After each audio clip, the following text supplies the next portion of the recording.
नमस्कार, मैं हूँ डॉक्टर राजीव पथरिया और आप देख रहे हैं लाइव हिंदुस्तान चर्चा।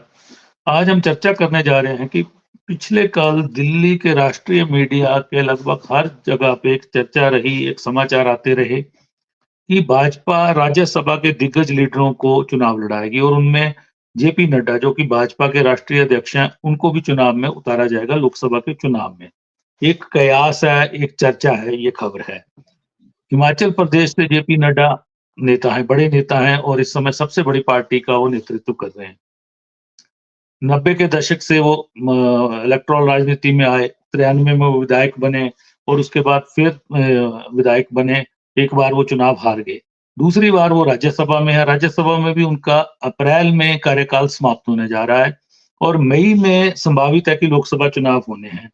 तो इससे पूरे कयास लगाए जा रहे हैं, चर्चा की जा रही है कि नड्डा किस लोकसभा क्षेत्र से चुनाव लड़ेंगे।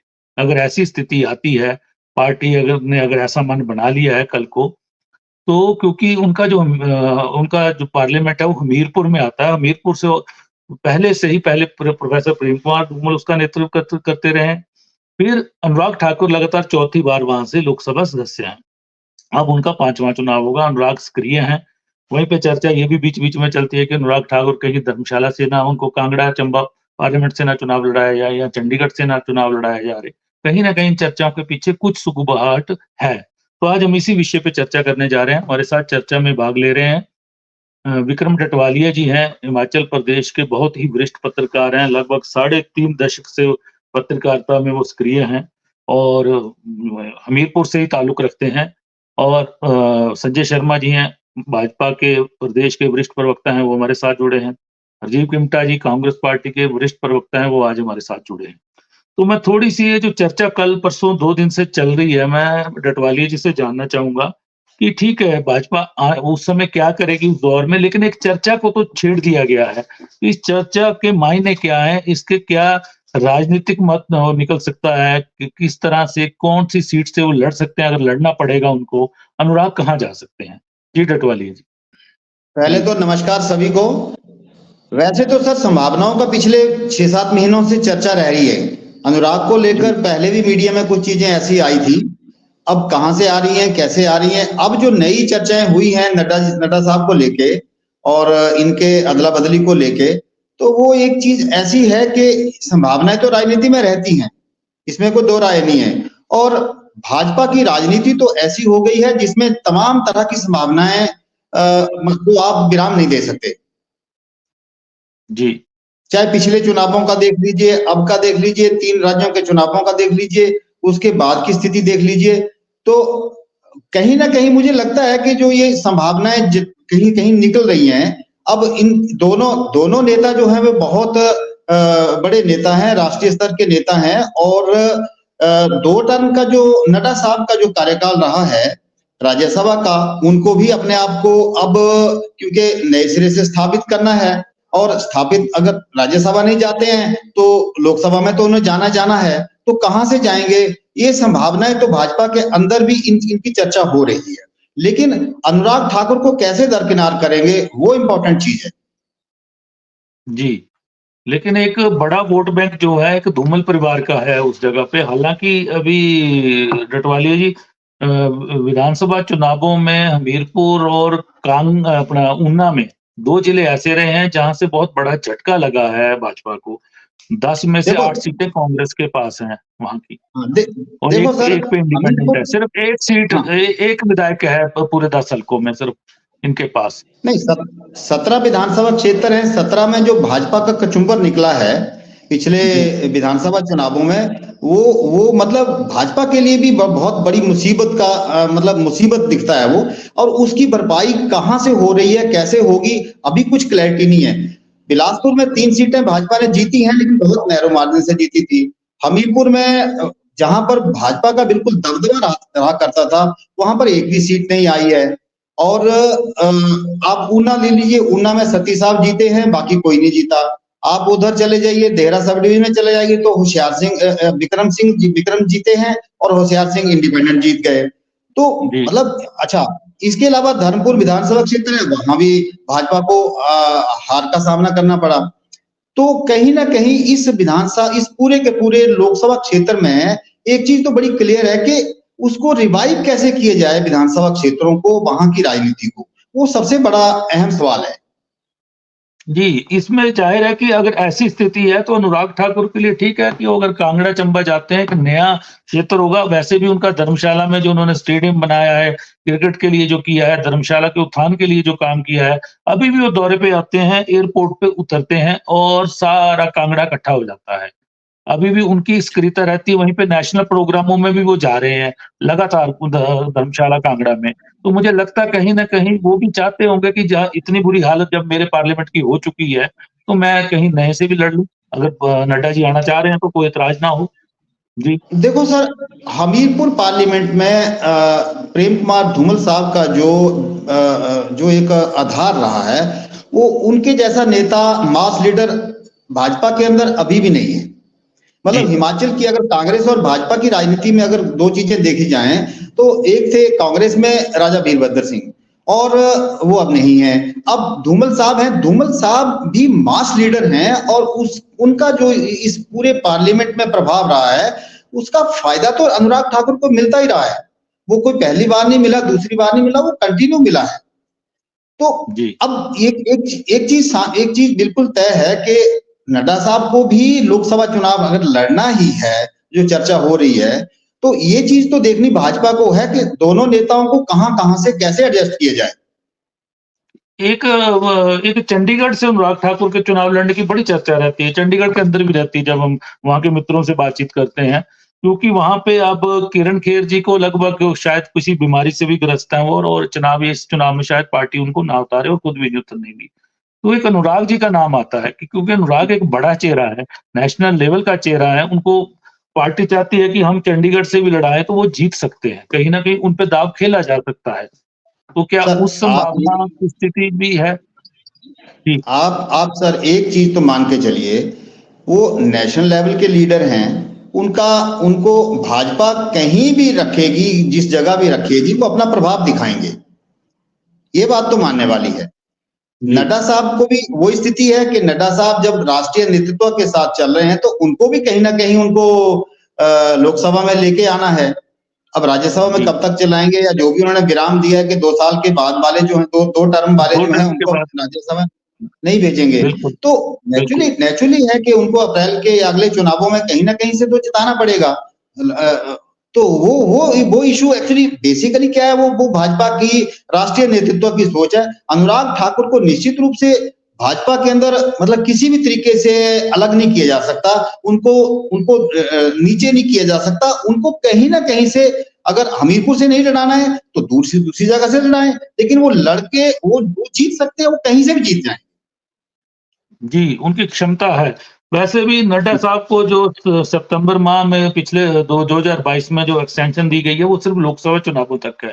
फिर से वो, क्योंकि अभी उम्र भी कुछ नहीं, 63 साल उम्र है और लंबी पॉलिटिक्स उनको करनी है। इलेक्टोरल पॉलिटिक्स में वो लौट भी सकते हैं विक्रम जी, ऐसा लगता है, संभावनाएँ हैं ऐसी। लौट सकते हैं सर, लेकिन एक चीज और भी है, हमीरपुर पार्लियामेंट में एक चीज माननी पड़ेगी, धूमल साहब का जो प्रभाव है, मैं धूमल साहब का इसलिए बोल रहा हूं क्योंकि उन्होंने पहले चुनाव लड़े हैं और वो लोगों के साथ बिल्कुल कनेक्ट रहते हैं। जी। तो उसका जो प्रभाव है, वो अगर नड्डा साहब यहां से बाय द वे चुनाव लड़ते हैं, तो वो सारी चीजें देखनी पड़ेंगी। दोनों नेताओं के बीच में, दोनों परिवारों के बीच में भाजपा के अंदर जो स्थिति है, वो भी तो देखनी पड़ेगी ना। हाँ, दोनों परिवारों का कोई बड़ा लगाव रहा नहीं, अलगाव ही रहा है, दूर-दूर ही रहे हैं। मैं वही बोल रहा हूँ कि दोनों की जो स्थिति है, वो कहीं ना कहीं खटास भरी तो रही है। ऐसे में जाहिर है नड्डा जी भी रिस्क नहीं लेंगे कि मैं हमीरपुर पार्लियामेंट से चुनाव लड़ूं। हाँ, वो कांगड़ा चंबा की तरफ खिसक सकते हैं अगर उनको नौबत आती चुनाव लड़ने की तो। बिल्कुल ठीक बोला। जी, जी। चलिए संजय जी, जी बोलिए। एक और चीज है सर कि यहाँ का जो वोटर है, वो अजब गजब है, वो किसी को भी रुला सकता है, किसी को भी हंसा सकता है, उसका कोई मुकाबला नहीं है। ना, उसका उदाहरण धूमल साहब खुद है। देखो इतने बड़े चेहरे को उनके एक छोटे से हल्के ने ही हरवा दिया, बाकी सारी जगह उन्होंने पार्टी के प्रत्याशियों को जितवा दिया। बिल्कुल, ये हालत तो रही है, बिल्कुल। संजय जी जुड़े हैं हमारे साथ। संजय जी, ये लगभग चर्चा है, खबर है, कयास है, कुछ भी कह सकते हैं इसको, लेकिन पार्टी आपके भाजपा कुछ भी कर सकती है क्योंकि बड़े चेहरे उनको लड़ाने हैं, इस बार उनको फिर से मोदी जी को प्रधानमंत्री बनाना है और जब बड़े चेहरे लड़ते हैं कहीं न कहीं तो पूरी पार्टी साथ चलती है और एक मतलब एक इम्प्रेशन ऐसा पड़ जाता है कि जो सामने खड़ा प्रत्याशी होता है, उसपे भारी पड़ता है और नड्डा जी का नाम बड़ा है कहीं न कहीं। तो हो सकता है वो आपके तरफ कांगड़ा, चंबा की तरफ ही चले जाएँ, मीरपुर में नहीं लड़ना चाह रहे हों तो। जी, संजय जी।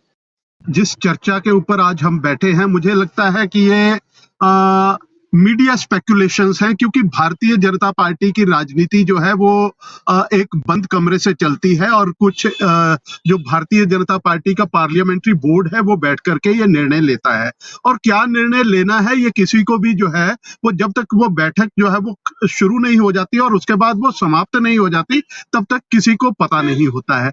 भारतीय जनता पार्टी अपनी प्रयोगात्मक राजनीति जो है वो पूरे देश में करती रहती है, इसलिए किसको कहाँ करना है, क्या करना है, ये ना तो मीडिया की चर्चा में आएगा, ना किसी व्यक्ति विशेष से पूछा जाएगा, ना किसी व्यक्ति विशेष को बताया जाएगा। जब निर्णय का समय आएगा सबके सामने होगा और किसको कहां लड़ना है, कहां नहीं लड़वाना है, या मैं तो इस चर्चा से भी, क्योंकि अभी कहीं भी एक प्रदेश के प्रवक्ता के नाते मैं कह सकता हूं कि हमारे सुनने में अभी तक नहीं आया है कि जो 2 टर्म राज्यसभा रह चुका है उसको तीसरी टर्म नहीं देनी है।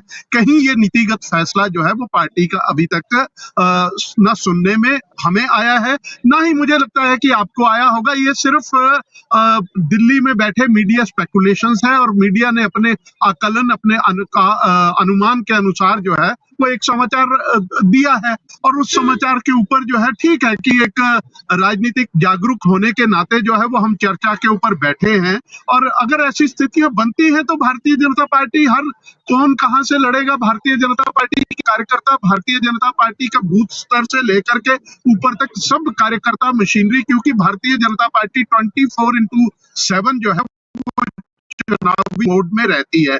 जहां तक विक्रम जी ने बात करी कि कुछ असेंबली सेगमेंट्स जो है वो भारतीय जनता पार्टी हारी है, लेकिन ये भी देखना चाहिए कि हम पिछली जो पार्लियामेंट्री चुनाव जो था जिसमें संसदीय चुनाव में अनुराग ठाकुर जी लड़े थे वो लगभग 4 लाख वोटों से जो है वो वहां पे जीते हैं। तो इस चीज को भी जो है वो हमें इस बात को भूलना नहीं चाहिए कि वो स्थिति भी जो है, क्योंकि देश के अंदर अगर मोदी जी का प्रभाव है तो निश्चित तौर पे अनुराग ठाकुर ने जो अपनी छवि जो है वो वहां पे बनाई है हमीरपुर पार्लियामेंट्री हल्के में भी और देश में भी एक अपनी छाप छोड़ी है और विशेषकर युवा वर्ग जो है वो उसके ऊपर उनका एक खासा प्रभाव है, उनको वो अपना यूथ आइकॉन मान करके चलते हैं। और जहां तक बात रही जगत प्रकाश नड्डा की, जगत प्रकाश नड्डा भी सिर्फ हिमाचल के नहीं पूरे देश के जाने माने नेताओं में शुमार हैं और चुनावी राजनीति में कोई वो नया नहीं है, वो पहले से चुनाव लड़ते आए हैं।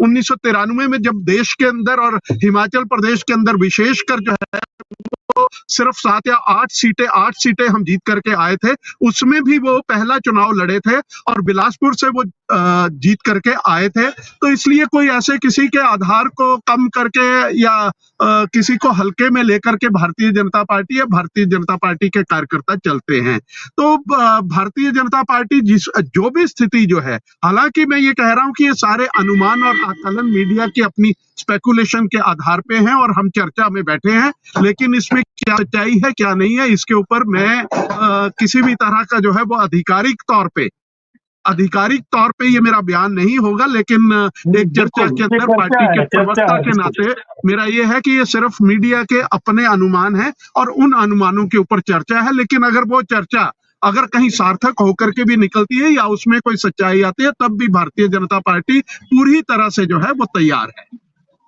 जी संजय जी, ये बात तब उठती है, उससे कुछ दिन पहले कांग्रेस की हाईकमान की बैठकें होती हैं हर राज्यों के साथ और उसमें तय कर लिया जाता है कि इस बार जो भी बड़े चेहरे हैं जिसको बोला जाएगा वो चुनाव के लिए तैयार रहेंगे और कांग्रेस क्योंकि बड़े चेहरे उतार रही है तो इसलिए उसके बाद ये खबर आती है मीडिया में कि भाजपा भी अब इस पैटर्न को कि बड़े चेहरे उतारेंगे और राज्यसभा के जो 2 टर्म कर चुके हैं उसको तीसरी टर्म वैसे भी जनवरी में एक दिल्ली का राज्यसभा का चुनाव है, उसके बाद तो काफी लंबे समय तक कोई शायद राज्यसभा का चुनाव नहीं आ रहा है। तो नड्डा जी को राज्यसभा में बनाए रखना है, क्योंकि उनको जो आधिकारिक सुविधाएं दी गई हैं, राज्य आवास दिया गया, ये चीजें वो भी कंटिन्यू रखनी है कहीं ना कहीं, एकदम से वो नहीं करना। हो सकता है कि इसके पीछे कुछ तर्क हो।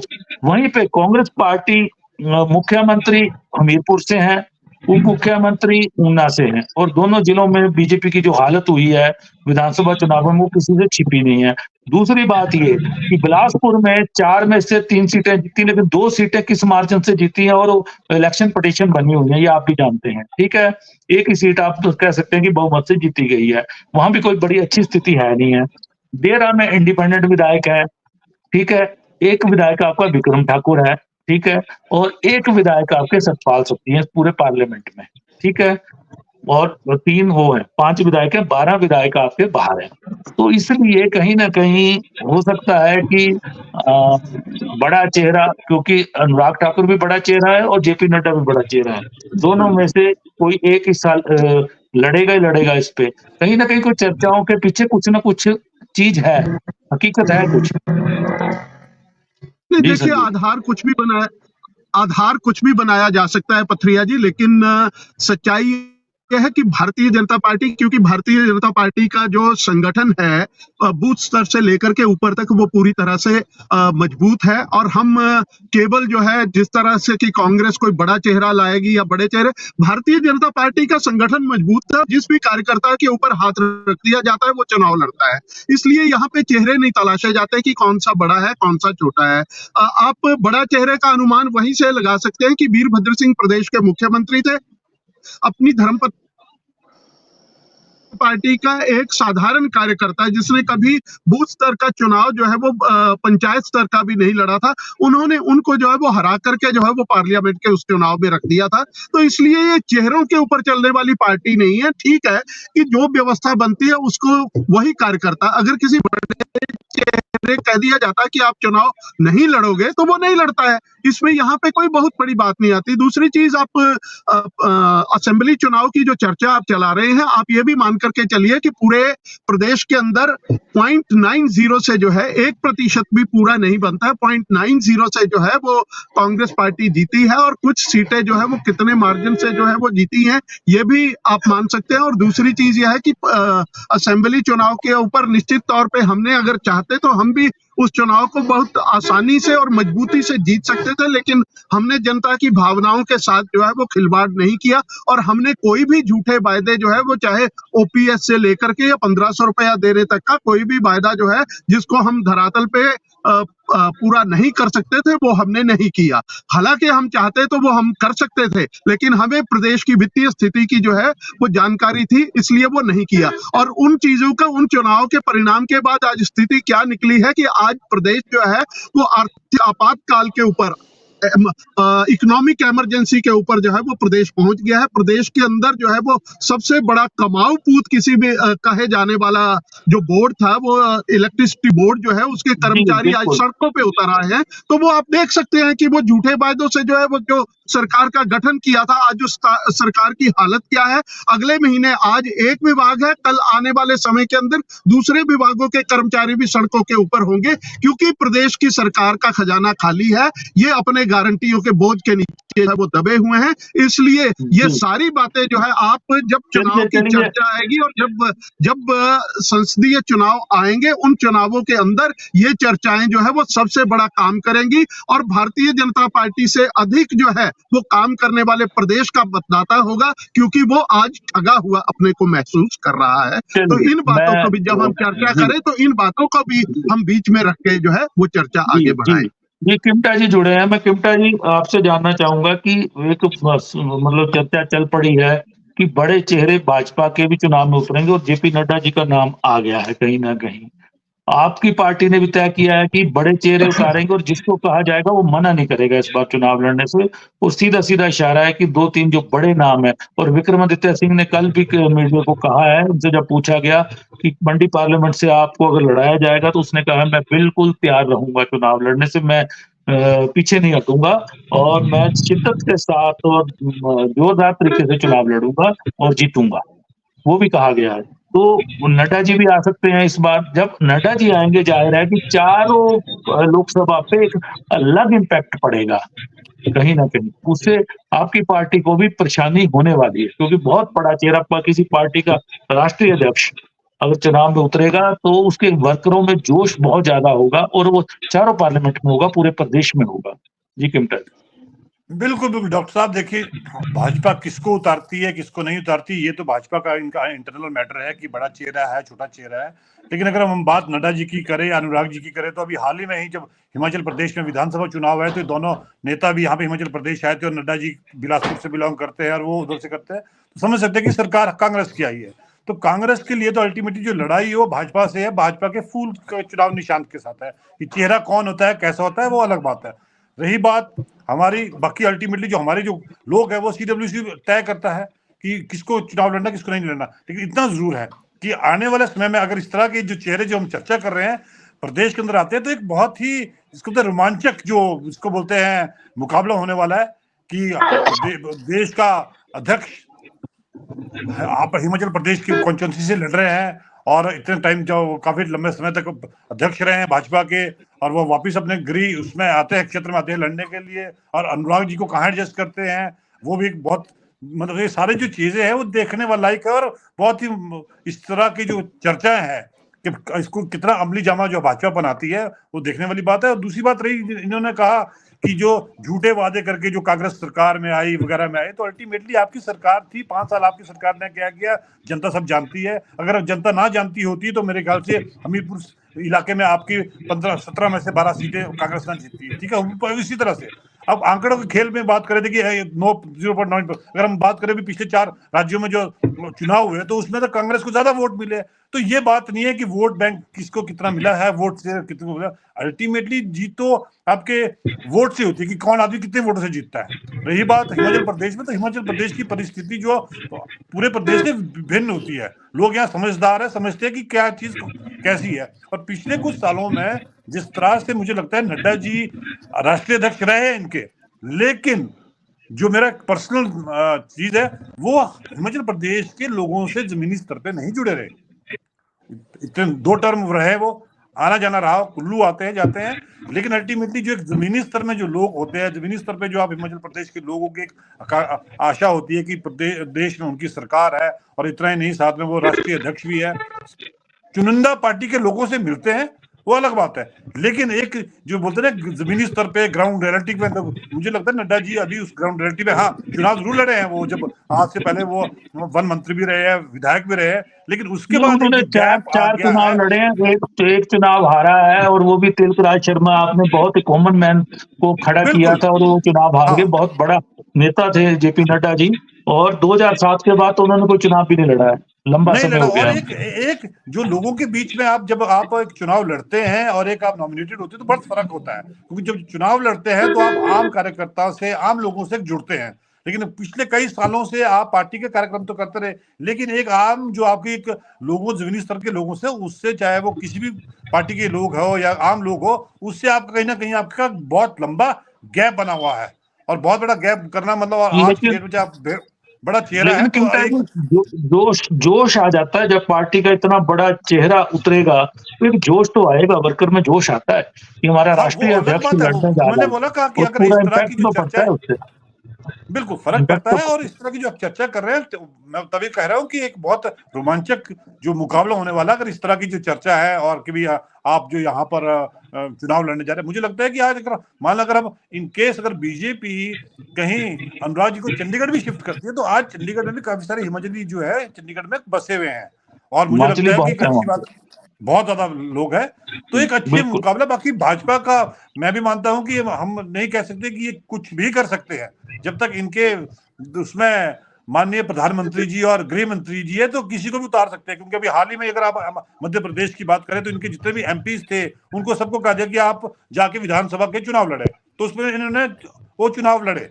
तो अल्टीमेटली हो सकता है कि जो मीडिया में चर्चा जो चली है वो कहीं ना कहीं धुआं, जब कहीं आग लगती तभी तो धुआं उठता है। अगर कहीं ना कहीं बात खबर छन के आई है तो इसका मतलब कहीं ना कहीं इसको लेकर जो इनकी पार्टी है वो इसको अमली जामा बनाना चाह रही है कि जो लोग 2 बारी राज्यसभा गए हैं उन्हें वापस चुनाव लड़ना है। तो बहुत अच्छी रोमांचक रहेगा हिमाचल प्रदेश में। और मुझे लगता है पूरा देश का फोकस भी होगा, क्योंकि इनके देश के जो भाजपा के राष्ट्रीय अध्यक्ष लड़ रहे होंगे, तो कहीं ना कहीं फोकस हिमाचल प्रदेश रहेगा।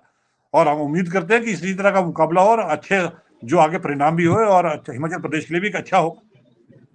जी विक्रम जी, जेपी नड्डा जी को अपनी स्टेट में जो पहले 4 उपचुनाव हारे, कहीं ना कहीं वो अब राज्य के नेताओं पे बड़ा विश्वास नहीं कर रहे हैं।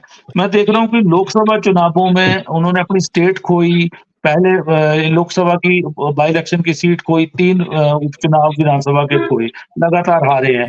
अब वो विश्वास नहीं कर रहे हैं। वो यही कारण है कि वो डॉक्टर राजीव बिंदल, जिनको एक लांछन लगाकर अपनी ही पार्टी के कुछ नेताओं ने एक लांछन का एक बहुत बड़ा गहरा षड्यंत्र उनके खिलाफ तैयार किया और उनको पार्टी से मजबूरन इस्तीफा देना पड़ा। और अब उनको दोबारा लाए हैं नड्डा का अगर विश्वास, अगर मेरे को लगता है आज की डेट में कहीं है, तो वो सिर्फ डॉक्टर राजीव बिंदल पे है। और वो ज्यादा विश्वास नहीं कर रहे हैं। अब वो खुद हर चीज को देख रहे हैं पार्लियामेंट चुनाव को लेके, और उनको 4 सीटें मोदी जी की झोली में डालनी है, जाहिर है। इसीलिए ये इन चर्चाओं को भी जन्म दिया जा रहा है और वो बड़ा बारीकी से इस बार देख रहे हैं। और आज भी वो देखिए, सोलन में बिंदल जी ने बड़ी रैली रखी है, रोड शो रखे हैं, शिमला में भी कार्यक्रम रखे हैं नड्डा जी के, क्योंकि अब बिंदल जी और नड्डा जी आपस में तय कर रहे हैं कि कैसे कैसे प्रचार करना है, कैसे 4 सीटें जीतनी है। अब उनका विश्वास बाकी नेताओं पे रहा नहीं है कहीं ना कहीं। जी देखिए पथरिया जी, एक चीज तो पिछले विधानसभा के चुनावों में जो भाजपा की रही है, वो नेताओं के बीच में अगर अच्छा समन्वय होता और टिकटों का चयन बढ़िया से होता तो भाजपा हारने वाली नहीं थी पिछला चुनाव भी विधानसभा का, ये बात माननी पड़ेगी। क्योंकि अगर मंडी लोकसभा क्षेत्र में आप इतनी सारी सीटें जीत सकते हैं, तो आप हमीरपुर में भी जीत सकते थे, आप शिमला में भी जीत सकते थे, आप कांगड़ा में भी जीत सकते थे। पर उसमें नेताओं के दरमियान अगर वो खटास नहीं होती, तो मतलब मुझे तो ये लगता है, मैंने पिछले कई चुनाव देखे हैं, तो इसमें ये लोग अगर मिल के चलते, एक दूसरे को अपना अपना मतलब समझते, तो मुझे लगता कि कांग्रेस इतनी सीटें नहीं जीत सकती थी। और रही बात लोकसभा चुनावों की, लोकसभा चुनावों में दिक्कत ये है कि ये सारे का सारा नेशनल लेवल पे चलता है, और जिस तरीके से भाजपा के अंदर 2 बड़े नेता जो जिस तरीके से देश की राजनीति को चला रहे हैं, वो कुछ भी हो सकता है। वो अभी राम मंदिर का मुद्दा है, सनातन का मुद्दा है, अब उसको भाजपा कैसे बनाएगी। कांग्रेस को सबसे बड़ी दिक्कत ये है कि कांग्रेस के लिए जो उसका राष्ट्रीय नेतृत्व है, वो वहां से उसके लिए बहुत ज्यादा कोई सकारात्मक चीज नहीं मिल पा रही है। लेकिन हिमाचल प्रदेश में ये है कि जैसे हमीरपुर पार्लियामेंट है, यहाँ से मुख्यमंत्री यहाँ से हैं, उप मुख्यमंत्री यहाँ से हैं, और उसके पास सीटें हैं यहाँ पर काफी ज्यादा, तो उनको ये देखना है कि इस सीट पर वो फोकस कर पाएंगे उस लेवल पे, उस स्तर पे, कि नहीं कर पाएंगे।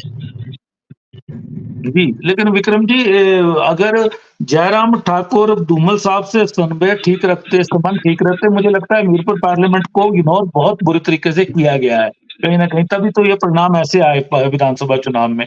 और कांगड़ा का हाल वैसा रहा, मंत्री अपने हलकों से बाहर निकले नहीं, जो बनाए थे वो दोबारा उन्होंने कुछ जीत गए, कुछ हार गए, और हालत इसलिए खराब रही। और जयराम ठाकुर का फोकस ही मंडी रहा, इसलिए वो मंडी से रिजल्ट देके एक बार अपने लीडरशिप को साबित करना चाहते थे, तो प्रदेश चाहे बाहर में, हालत ये हुई है। ये बिल्कुल ठीक बात है।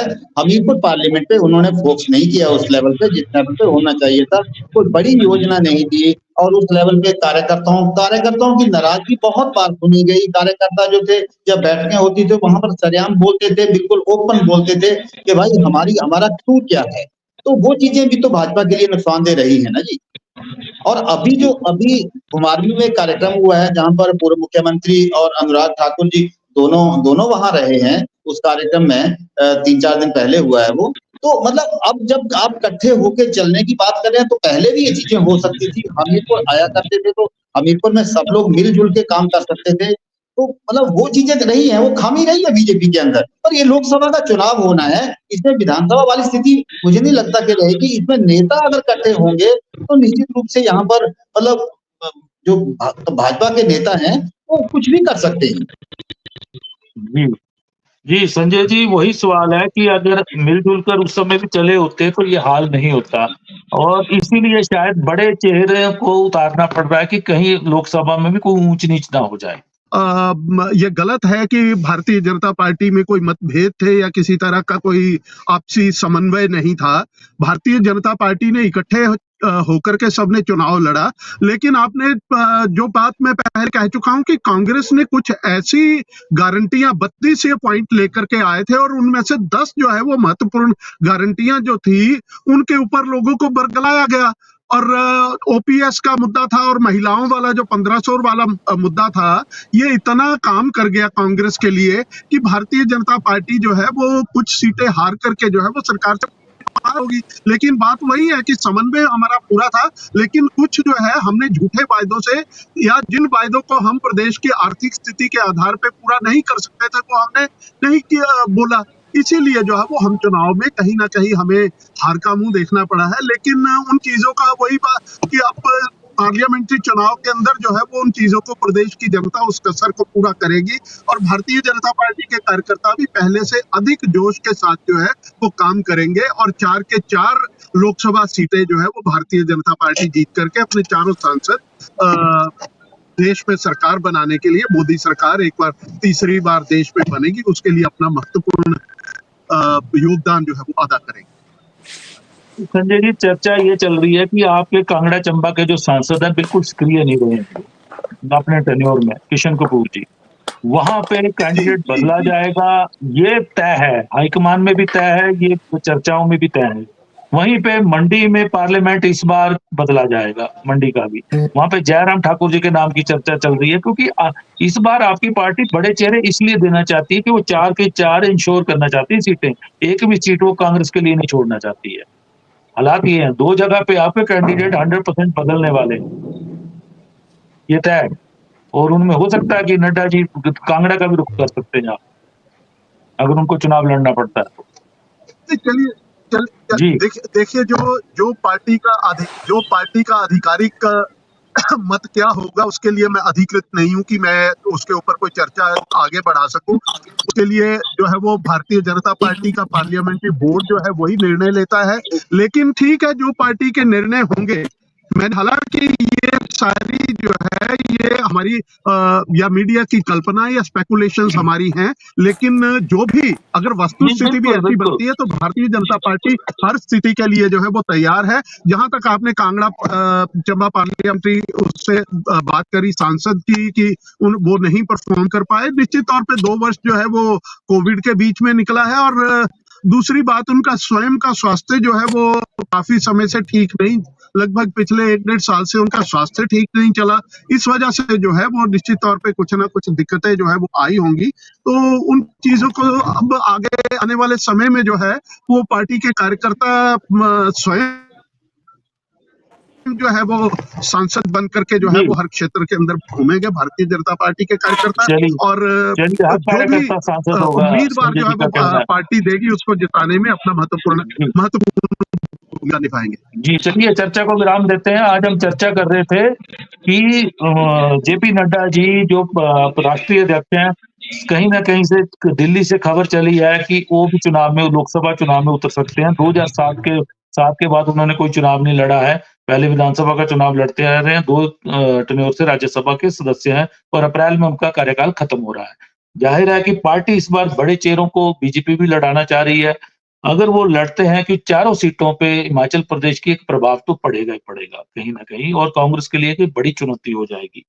अगर उन्होंने चुनाव नहीं लड़ना या लड़वाना ही है तो अलग बात है, उसके क्या निर्णय होंगे, क्या आएंगे उसके रिजल्ट, वो देखा जाएगा। लेकिन अगर नड्डा जी चुनाव लड़ते हैं तो उनके लिए लोकसभा क्षेत्र कौन सा होगा, ये एक बड़ा प्रश्न है। और लड़ेंगे कांगड़ा चंबा से लड़ेंगे या किसी मंडी से लड़ेंगे, किससे लड़ेंगे? मंडी में जयराम ठाकुर पूर्व मुख्यमंत्री का नाम चल रहा है कि उनको उतारा जा सकता है। तो आज हमने इसी विषय पे चर्चा की, आप सबने चर्चा में भाग लिया, मैं सबका धन्यवाद करता हूँ।